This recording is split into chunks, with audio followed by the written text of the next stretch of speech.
আজকের পর্বে আপনারা দেখতে পারবেন দীপা সম্পূর্ণ রুডির জন্য নতুন প্ল্যান সাজিয়ে বসে আছে, কারণ রুডিকে সে চিনতে পেরেছে। আর রুডিও দীপাকে হালকা হালকা চিনতে পারছে, কিন্তু এখনও ভালোভাবে দেখতে পারেনি। সোনা তো একদম মোটো ভাবতেই পারে না যে রুডি আসলে বেঁচে আছে।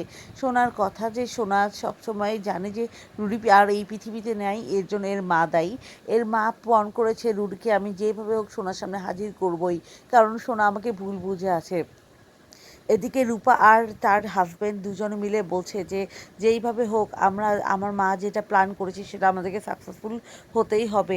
এদিকে উর্মি কিন্তু শকুন্তলার কাছে গিয়ে বলতে থাকে যে দাদা ভাইয়ের কিন্তু অনেকটাই ব্রেন শক্তি ফিরে এসেছে, আমি বুঝতে পারছি না কীভাবে সব কিছু আটকাবো।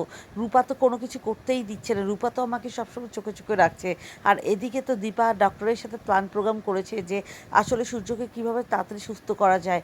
দীপা বলে যে আমি কিভাবে সুস্থ করব তোমাকে কিছু বুঝতে পারছি না, এত পরিমাণ যে তোমাকে ওষুধ খাইয়েছি, তোমাকে চাপও তো দিয়ে মনে করাতে পারছি না। আর এদিকে দীপার শ্বশুর দুজনে শ্বশুরও বলে যে দীপা বৌমা অনেকদিন থেকে নেই। আর এদিকে সূর্যের এই অবস্থা, সোনা দিদি ভাইও অনেক ভালো আছে এখন। আসলে সবটা হয়েছে এই দীপালির জন্য, দীপালি সব কিছু মেনটেন করে বেড়ায়। আসলে দীপালির প্রশংসা শুনে উর্মি বলে যে আমার তো যথেষ্ট সন্দেহ হয় এই দীপালি দীপা কিনা, কারণ এইভাবে তো পরিবারের সাথে কেউ এত তো সহজে অ্যাটাচ করতে পারেনি, যেহেতু দীপালি পেয়েছি, কারণ দীপালি অনেক কিছুই জানে পরিবারের সম্পর্কে। আর সোনা বলে যে মা আমার এই বাড়িতে যেন না আসে, বাবার জন্মদিনটা আমরা সুষ্ঠুভাবে করতে চাই। প্লিজ রূপা তুমি তোমার মাকে এখানে অন্ততপক্ষে নিয়ে এসো না। রুডি বলে যে বড় একটা ধামাকা আছে শ্বশুরমশাইয়ের জন্য, এই শ্বশুরমশাইয়ের জন্য আমি অনেক কিছু করতে পারিনি, কিন্তু এইবার আমি সেই সুযোগটা পেয়েছি, এই সুযোগটা কোনোভাবেই মিস করব না।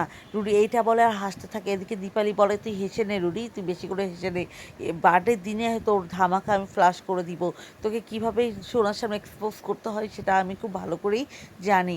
আর উর্মি তো এদিকে শকুন্তলার কথা বিশ্বাস করে যাচ্ছে এবং সূর্যকে যথারীতি ওষুধ খাইয়েই যাচ্ছে। সোনা বলে যে আমার বাবা আমাকে সবথেকে ভালো বোঝে, আমার মা কখনো আমাকে বুঝতে পারেনি। আর রূপা বলে দেখো হিংসুকুটি তুমি একদম ভুল ধারণা নিয়ে থেকো না। সবাই প্লিজ সাবস্ক্রাইব করবেন আমার চ্যানেল। আসসালামু আলাইকুম, শুভ সকাল তোমাদের জন্য আজকে রিভিউ একটা আমি রেডি করেছি, আশা করি সবাই অনেক অনেক বেশি ভালো লাগবে। আর আমার লাইফগুলো তোমাদের কেমন লাগতেছে অবশ্যই জানাবা, কারণ তোমাদের ভালোবাসা আমার অনেক বেশি ভালো লাগে। সবাই আমার লাইফ ভিডিওটা প্লিজ সাপোর্ট করবা, কারণ তোমরা সাপোর্ট না করলে তার হবে না, তোমরা সবাই মিলে সাপোর্ট করবা। আর আমি তোমাদেরকে অনেক অনেক বেশি ভালোবাসি, মানে অনেক বেশি ভালোবাসি। ঠিক আছে, প্লিজ তোমরা তোমাদের জায়গা থেকে আমাকে একটু সাপোর্ট করো। আর অনেক অনেক ভালোবাসা নিয়ে প্রিয় বন্ধুরা, সবাইকে অনেক শুভেচ্ছা আমার লাইফে, এবং অনেক ভিডিওগুলো তোমরা দেখবে এবং লাইক এবং সাবস্ক্রাইব করতে ভুলবে না। টাটা, টেকে, বাই।